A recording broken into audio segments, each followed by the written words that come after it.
Good morning everyone. এখন বাজে 7:30। আমি বের হয়েছি আমার ভার্সিটির জন্য। আমার ক্লাস 8টা থেকে। তো আজকে আপনাদেরকে দেখানোর চেষ্টা করব আমার ক্লাসরুম অ্যান্ড আমি কোথায় যাই, কোথায় কী খাই। সো আপনাদের সাথে শেয়ার করবো আমার ডেইলি অ্যাক্টিভিটিসগুলো। তো সাথেই থাকুন অ্যান্ড হোপ ইউ এনজয়েড। ক্যাম্পাসে চলে এসেছি, বাট এখনও ক্লাসে যাইনি। একজনের জন্য অপেক্ষা করতেছি। উনি আমার সেম ডিপার্টমেন্টের, যদিও আমার বড় হয়, বাট আমরা জানুয়ারি ইনটেকে সেম ডিপার্টমেন্টের। সো আমি ওনার জন্য অপেক্ষা করতেছি, আসুক, একসাথে আমরা ক্লাসে যাব। Hello Hello. Hello man. Hello. We Just make a video. We just completed our class. তো আমাদের ক্লাস শেষ করে বের হয়েছি। আমাদের সাথে আছে, what's your name? My name is Shu. Yeah, he's Su. I'm from China. He's from China, 中国牛逼. My name so he's very friendly. Saif. ভাইয়া আমি খাঁটি বাংলাদেশি ভাই, বুঝছেন? হ্যাঁ, তার বাসা মিরপুরে। মিরপুর 12 নম্বর না? মিরপুর 12 নম্বরে। তো আমরা এখন ক্লাস শেষ করছি। ক্লাস শেষ করে কোনো এক জায়গায় বসে কিছু খাবো। ইউনিভার্সিটি শেষ করা আমরা আসছিলাম পাতানকোটাতে আসা আমাদের ভাই সাইফ ভাই আমাদের সবাইকে চা খাওয়াইলো। চা খাওয়ানোর পরে এখন আমরা বসে সবাই মিলে গল্প করতেছি। এখানে আছে তো সবাই মিলে গল্প টল্প শেষ করে হয়তো আজকে শুক্রবার আমরা সবাই মিলে একসাথে জুম্মার নামাজ পড়বো। জুম্মার নামাজ পড়ে দেন আমরা সবাই আবার এখানেই হয়তো ব্যাক করে খাওয়া দাওয়া করে দেন আবার বাসায় যাবো। সো আমরা এখন চাটা খেয়ে আমাদের প্রাণপ্রিয় আশরাফুল ভাই, আমাদের ছোট ভাইয়ের সাথে যাচ্ছি আইটি ডিপার্টমেন্টে। আমাদের মোস্ট অফলি সিনিয়র দাদা MBA করছে। তো আমরা এখন আশরাফুল যার চ্যানেলে আপনারা ভিডিওটি দেখছেন তার কাছে হ্যাংওভার করে দিচ্ছি। সো আমরা এখন ভার্সিটিতে যাচ্ছি, কারণ আমাদের দাদা ওনারও স্পার্কের কোনো একটা ইস্যু আছে। সো উনি লগ ইন করতে পারতেছে না, আর আমারও স্পার্কে লগ ইন হচ্ছে না। তো আমি আইটি ডিপার্টমেন্টে যাব, গিয়ে ওনাদের সাথে কথা বলে ওইটা সর্ট আউট করতে হবে। তো দেখা হচ্ছে আইটি ডিপার্টমেন্টে। হয়তো ওখানে ভিডিও করা নিষেধ, ভিডিও করতে পারবো না, বাট বের হয়ে আপনাদেরকে জানাবো যে কী হয় আইটি ডিপার্টমেন্টে। গেছিলাম আমরা আইটি ডিপার্টমেন্ট থেকে আমার স্পার্ক লগ ইন হচ্ছিল না। স্পার্ক ছাড়া এই জায়গায় কিছুই করা যায় না, কারণ আপনার অ্যাসেসমেন্ট প্লাস আপনার যত অ্যাসাইনমেন্ট আছে, যা আপনার একাডেমিক রেজাল্ট, আপনার কি করতে হবে, অ্যাটেন্ডেন্স, সব কিছুই স্পার্কে যোগ হয়। তো স্পার্ক ছাড়া কিছুই করা যায় না। তো আমার স্পার্কে লগ ইন হচ্ছিল না। আমি আইটি ডিপার্টমেন্টে গিয়ে স্পার্কটা ঠিক করলাম, ওনারা লগ ইন করে দিচ্ছে, রিসেট পাসওয়ার্ড কী করলো। দেন এখন যাচ্ছি হচ্ছে আমার ইংলিশ প্রফিসিয়েন্সির ডেট নিতে হবে। তো ওইটার জন্য আমার এক ফ্রেন্ডের টাচ অ্যান্ড গোতে টাকা ঢুকায় দেন বার্সারিতে যাব। বার্সারিতে গিয়ে পেমেন্ট করে দেন আমার ইংলিশ ডিপার্টমেন্টে গিয়ে একটা ডেট নিতে হবে। ওইটার কাজটা এখন শেষ করব। আমরা বার্সারিতে পেমেন্ট শেষ করে দেন এখন গেছিলাম রেজিস্ট্রেশন করার জন্য লিঙ্গুয়া স্কিলের জন্য, বাট ওখানে লাঞ্চ ব্রেক দিয়ে দিয়েছে। সো আমাদের 2:30 পরে আবার ক্যাম্পাসে ব্যাক করতে হবে। দেন ক্যাম্পাসে ব্যাক করে আমাদের লিঙ্গুয়া স্কিল এক্সামের জন্য স্লট বুক করতে হবে। জানি না কোন দিন স্লট পাই। পেমেন্ট রিসিট দেখানোর পরে ওনারা বলবে যে আমার এক্সাম কত তারিখ কোন সেন্টারে পড়ছে। সো দেখি কত তারিখ পরে। আমাদের জন্য একটা মোস্ট ইম্পর্টেন্ট সাজেশন, যারা আইএলটিএস দিয়ে আসো নাই ওর মতো কোন খাও, তো এজেন্টে বিশ্বাস করবো না কোনো সময়। এটা খুবই মারাত্মক একটা কথা। এজেন্টে বিশ্বাস করবা, লাইফে টট খাবা। তো এখানে আসার আগে অবশ্যই চেষ্টা করবেন যেন আপনার একটা ইংলিশ প্রফিসিয়েন্সি টেস্ট দিয়ে আসার জন্য, কারণ এখানে ইংলিশ প্রফিসিয়েন্সি টেস্ট দিয়ে না আসলে আপনি মেইন কোর্সে জয়েন করতে পারবেন না। মেইন কোর্সে জয়েন না করতে পারলে আবার আপনার অ্যাটেন্ডেন্স হবে না। সো আপনার ডেট নিতে হবে, ফ্যাকাল্টির সাথে কথা বলতে হবে, ইন্টারন্যাশনাল অফিসে কথা বলতে হবে।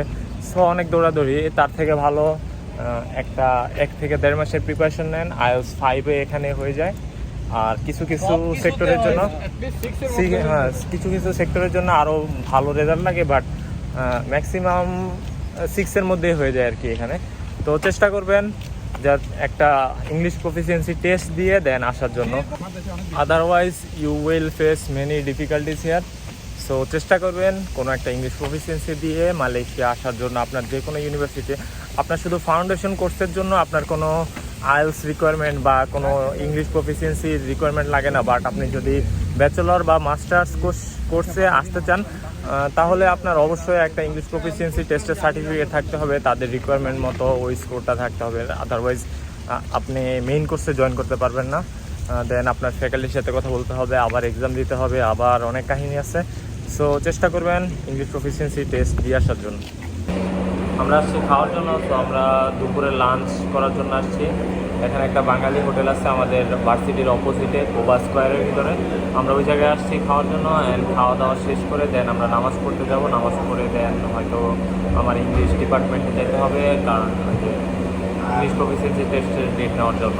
তো খাওয়া দাওয়া শেষ করে দেখি কই যাওয়া যায়। আমরা এখন যাচ্ছি ইংলিশ ডিপার্টমেন্টে। তো এখন বাজে 3টা, এখন হয়তো তাদের লাঞ্চ টাইম শেষ।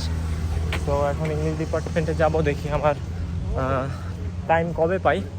So as soon as possible আমার ইংলিশ প্রফিসিয়েন্সি টেস্টটা দিয়ে দেওয়া দরকার। এর মাঝখানে আমি গেছিলাম হচ্ছে আমার বাসা থেকে, আমি এমপোরিসে থাকি, তো ওখান থেকে ওয়াকিং ডিস্টেন্স প্রায় অ্যাপ্রক্সিমেট 15 মিনিট। তো 15 মিনিট হাঁটা আবার ক্লাস শেষ করে বাসায় যাওয়া আমার জন্য একটু প্যারা হয়ে যায়। তো ভার্সিটির পাশেই কোবা সুইটসে আমার বাসা নিছি, ওখানে শিফট করব। তো একটু আগে গিয়ে বাসাটা দেখে আসলাম। অ্যান্ড দেন এখন আবার ভার্সিটিতে যাচ্ছি, গিয়ে দেখি ডেট কবে পাই। আপনাদেরকেও জানাবো যে কবে ডেট পাইলাম। ইংলিশ ডিপার্টমেন্ট থেকে ল্যাঙ্গুয়েজ স্কিলে রেজিস্ট্রেশন করে এখন যাচ্ছি ফ্যাকাল্টিতে, ফ্যাকাল্টির সাথে কথা বলে দেন দেখি তারা কি বলে, দেখা যাক। এক্সাম ডেট নিচ্ছি, এক্সাম ডেট নেওয়ার পরে ফ্যাকাল্টির সাথে গিয়ে কথা বলছি, ওনারা অনেক হেল্পফুল ছিল।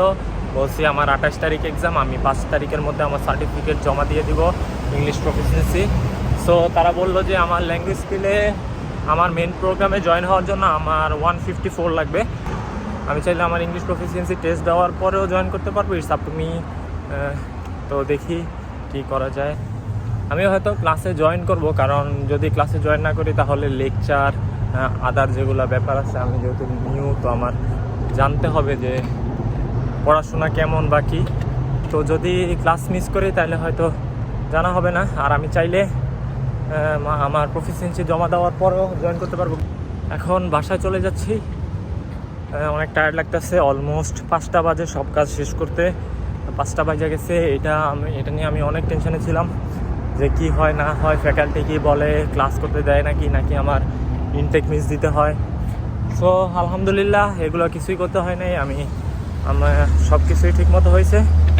আশা করি সামনে আমার একটা ওনারা যে স্কোর বললো 154, আশা করি ওটা তুলতে পারবো, তাহলে আমার আর কোনো প্যারা নেই, আমি ক্লাস কন্টিনিউ করতে পারবো। দেন আমার অ্যাসাইনমেন্ট সবগুলো আমি জমা দিতে পারবো।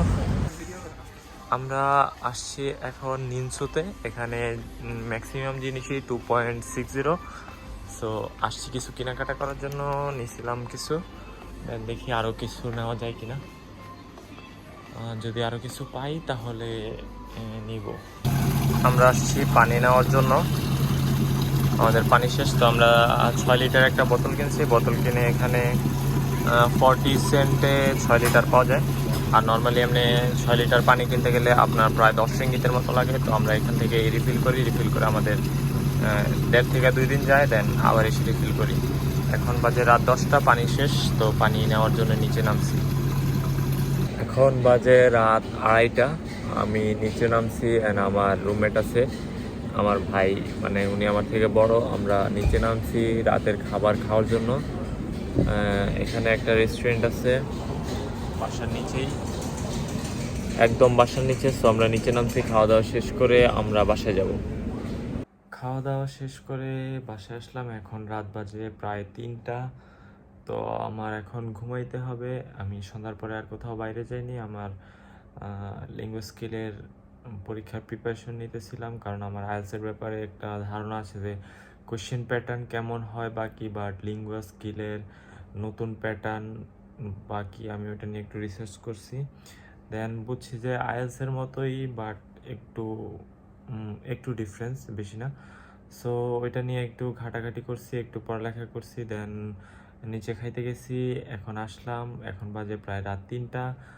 সো কালকে আবার আমার কোনো ভার্সিটির ক্লাস বা কিছু নাই, এই জন্য প্যারা নিতেছি না। লেটে ঘুমাইলেও সমস্যা নেই, লেটে উঠতে পারবো।